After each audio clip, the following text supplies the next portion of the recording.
तो हेलो दोस्तों, कैसे आप सब दोस्तों, आपका स्वागत है फिर से हमारे एक नई वीडियो में। तो दोस्तों आज बात करने वाले हैं इटली की कुछ नई अपडेट के बारे में। सबसे पहले तो देखो, जो भाई यहाँ पर इटली में रह रहे हैं और जिनके पास डॉक्यूमेंट्स नहीं है, यानी अनलीगल तरीके से यहाँ पर इटली में एंट्री हुई है, चाहे वो डोंकी लगा कर हो या 6 महीने और 9 मंथ वाले पेपरों से आए हैं, जो सीजन वाले पेपर होते हैं, तो भाई आप लोगों के लिए बहुत बड़ी बैड न्यूज़ आ रही है। उसके अलावा 2025 के पेपरों के बारे में बात करेंगे, रसीद के बारे में बात करेंगे, क्योंकि कई भाइयों को रसीद मिली नहीं है, कईयों को मिली है, उसमें कुछ ना कुछ गड़बड़ पाई जा रही है। तो वो क्यों है वो भी है इस वीडियो में मैं आपको बताऊंगा। उसके अलावा इस साल लेडीज के लिए भाई बहुत बड़ी अपॉर्चुनिटी है। यदि कोई लेडीज है और ये वीडियो देख रही है तो भाई आप इटली के पेपर अभी भी लगवा सकते हैं, क्योंकि इस बार जो सारा कोटा था ना, उसमें से 40% कोटा है वो सिर्फ लेडीज के लिए स्पेशल था। उसके अलावा भाई पहली लिस्ट आ गई है, तो आपका उस लिस्ट में नंबर आया या नहीं आया वो आप लोग अपने टाइमिंग के हिसाब से देख लेना। तो टाइमिंग की भी बात करेंगे, लिस्ट की भी बात करेंगे, सारा कुछ इस वीडियो में बताऊंगा। जो भी आपको इटली के बारे में जानना है, बस आपको क्या करना है, प्लीज वीडियो पूरा देखना है। नहीं तो आपको जो भी मैं वीडियो में बताता हूँ वो आप लोग 2-4 मिनट का देखते हैं, उसके बाद में वीडियो स्किप कर देते हैं, जिससे कि आपको जानकारी नहीं मिलती है। प्लीज वीडियो पूरा देखा करो और चैनल पे नहीं तो सब्सक्राइब कर लेना और वीडियो को लाइक। ठीक है, अब वीडियो की शुरुआत करते हैं। तो सबसे पहले दोस्तों बात करते हैं इटली 2025 के पेपरों के बारे में। देखो, इटली के 2025 के पेपर भरे जा चुके हैं। अब यदि आपको कोई भी कहता है कि मैं आपके परमानेंट वाले या सीजन वाले कागज भरवा सकता हूं, तो वो भाई आपके साथ धोखा कर सकता है, क्योंकि इटली के परमानेंट वाले कागज अब कब खुलेंगे वो किसी को पता नहीं है, क्योंकि 2025 की ऑलरेडी जो फ्लूसी थी उसके कागज भरे जा चुके हैं। और सीजन वालों का जो कोटा है ना, उसके 30% कोटा वो 1 जुलाई 2025 को इनकी फाइलें सबमिट होगी। तो आपको सीजन वाले कागजों में आना है तो आप लोग 1 जुलाई 2025 को अपनी फाइलें भरवा सकते हैं। अब बात करते हैं कई भाइयों की रसीद में या तो रसीद मिली नहीं या रसीद में कुछ ना कुछ गड़बड़ है, यानी फॉर्म में वो B2020 है, उसके नीचे लिखा हुआ है स्टाजियोनाले यानी सीजन वाले पेपर। तो ये कैसे हो सकता है, कईयों के नाम में गड़बड़ है। तो भाई ये हो सकता है क्योंकि या तो या आपका एजेंट है वो आपको रसीद जिनको नहीं मिली है उनको देना नहीं चाहता, और कई बार क्या है ना कि एजेंट इसलिए भी नहीं देना चाहता क्योंकि यहाँ पर जिस मालिक से उसने इटली के पेपर भरवाए हैं तो वो नहीं चाहता कि किसी मालिक का सारे लोगों को पता चले, क्योंकि आप लोगों को रसीद मिलती है तो आप लोग रसीद फिर घुमाते हैं। कई लोगों ने रसीद मुझे भी भेजी है, तो वो मतलब प्राइवेसी के तौर पर आपको रसीद नहीं देना चाहते हैं। यदि आपको विश्वास है तो भाई आप लोग रसीद आपको नहीं मिलती है तो कोई बात नहीं, और यदि विश्वास नहीं है, और भाई मेरा तो यही मानना है कि भाई आप लोग रसीद जरूर लो, ताकि आप लोगों को पता चले कि आपके कागज़ कहाँ से भराए गए हैं, कितनी मिनट में भराए गए, कौन से पेपर भरवाए गए हैं। नहीं तो यहाँ पर आने के बाद आपको पता चलेगा कि हमारे पेपर तो सीजन वाले थे। तो आप लोगों को भाई पहले पता होना चाहिए कि हमारे पेपर परमानेंट वाले हैं, डोमेस्टिक वाले या सीजन वाले हैं। बाकी जिस भी कैटेगरी में है, इस बार गवर्नमेंट ने कहा है कि आपको लीगल तरीके से सारों को काम भी मिलेगा और आपके डॉक्यूमेंट भी बनेंगे। और हाँ, करेक्शन आप लोग रसीद में करवा सकते हैं। बाकी कई ऐसे एजेंट है जो कि भाई जो रसीद है उसमें गड़बड़ कर सकते हैं। आपके पेपर एग्जाम्पल के तौर पे आपने 2-3 लाख रुपए पहले दिए और आपकी टाइमिंग 9:07 8 मिनट आ गई है, तो वो आपकी टाइमिंग उस रसीद में 9:01-2 मिनट कर सकता है। ऐसा कंप्यूटर से संभव है। मेरी आज एक एजेंट से लेचे में बात हुई है, तो ऐसा भी हो सकता है। बाकी आप लोग भरोसा रखो यदि आपके एजेंट पे आपको भरोसा है, क्योंकि जो सीजन वाले पेपर है ना वो 2-4 दिन के अंदर खुलने शुरू हो जाएंगे, क्योंकि 20 दिन का में टाइम था। तो आपके पेपर 12 फरवरी को भरे गए थे, तो 2 मार्च आप मान सकते हैं कि 2 मार्च से आपके पेपर आपकी नौलावस्था मिलनी शुरू हो जाएगी।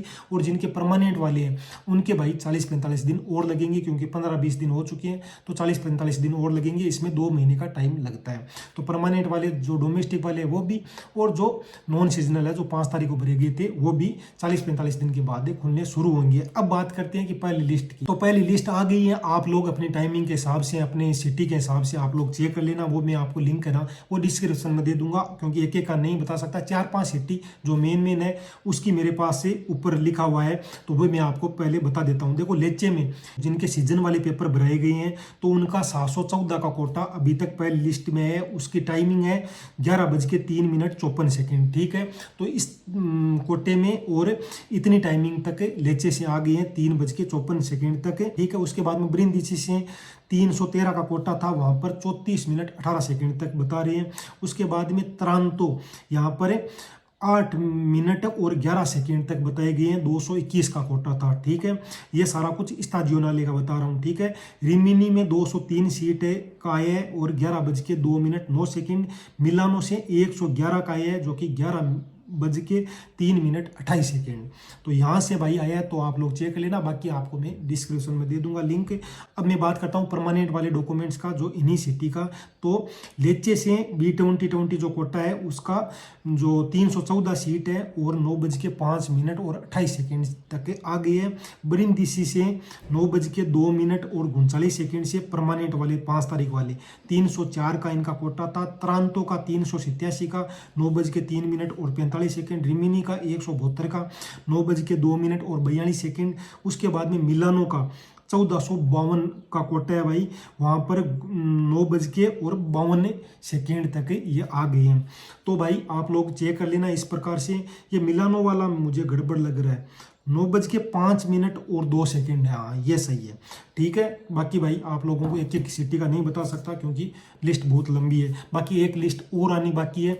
और वैसे मैं आपको जो भी इंडियन भाई है, क्योंकि पाकिस्तान और बांग्लादेश का अलग से कोटा नहीं था, तो इंडियन आप लोग हैं तो भाई आप लोगों के 99% चांस है कि आपके कागज खुल जाएंगे। क्योंकि इस बार आप लोग ये स्क्रीन पे देख सकते हैं, आपका 7,500 का कोटा, सारे मिक्स कर दूं, सीजन वाले, नॉन सीजनल, डोमेस्टिक, तो 7,500 का कोटा स्पेशल है। और आप लोग ये चेक भी कर सकते हैं कि जो मैंने आपको स्क्रीन पे दिया है, 2101 कोटा रिजर्वाते आ लौरातोरे दी चित्तादियांसा इंडियाना। तो ठीक है, 2101 का तो है, ये स्ताजियोनाले का है, जो सीजन वालों का है। उसके बाद में 841 का एक कोटा है, 13,736 रिजर्वाते आले स्थान से सेतोरे एग्रीकोलो, जो खेती का कागज है उसमें है। उसके बाद में नीचे आप लोग देखोगे ना, तो 3261 का एक कोटा है, जो कि एग्रीकोलो और टूरिस्टिको अल्बेरिगो के लिए, ठीक है, होटल वगैरह जो टूरिस्ट है इनका कोटा है। तो लगभग 7,500 कोटा तो हमारा सिर्फ रिजर्व है इंडियनों का। तो आपके कागज जरूर निकल जाएंगे, आप लोग बिल्कुल टेंशन मत लो। मुझे आप लोग प्लीज़ रसीद मत भेजो, बस सीजन वाले हैं 2-4 दिन में शुरू हो जाएंगे, और जो परमानेंट वाले उनके भी जल्दी शुरू होने वाले हैं। तो आप लोग बस अपना विश्वास रखो, भगवान पे विश्वास रखो भाई।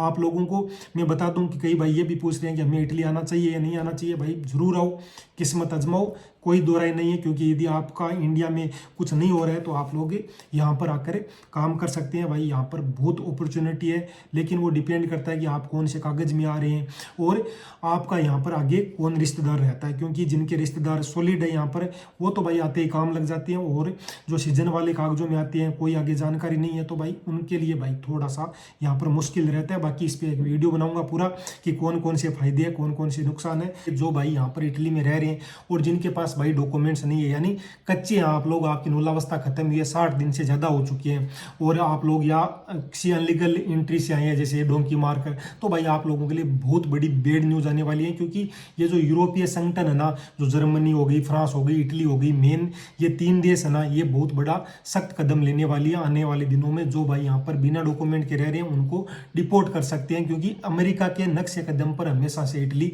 चलती आई है, और ये न्यूज़ आ रही है कि आने वाले दिनों में जिन भाइयों के पास डॉक्यूमेंट्स नहीं है उनके ऊपर सख्त एक्शन हो सकता है। पिछले साल 5,500 लगभग लोगों को यहाँ से इटली से डिपोर्ट किया था, शायद आपने नहीं सुना, लेकिन मैं कई ऐसे इंडियन बंदों को जानता हूँ जिनको यहाँ से डिपोर्ट किया था, जिनके पास डॉक्यूमेंट्स नहीं थे। और यदि आपका किसी भी क्राइम में यहाँ पर इटली में इन्वॉल्व है आप लोग, तो भाई आपको जरूर यहाँ से डिपोर्ट है, यदि आपके पास परमानेंट कागज है तो भी किया जा सकता है, ठीक है। तो आप लोग ध्यान रखना कि यहाँ पर आने के बाद किसी भी प्रकार का क्राइम नहीं करना है और अपने काम से काम रखना है। तो ये भाई ये न्यूज़ थी, जो बंदे यहाँ पर कच्चे रहने आप लोगों के लिए भाई। पिछली जो फ्लूसी थी 2020 में खुली थी, जिससे कि आप लोगों को पक्का कर सके। अभी कोई फ्लूसी के बारे में चर्चा नहीं है, जब भी खुलेगी मैं आप लोगों को अपडेट जरूर कर दूंगा। बाकी आपका कोई भी क्वेश्चन हो तो मुझे कमेंट कर देना।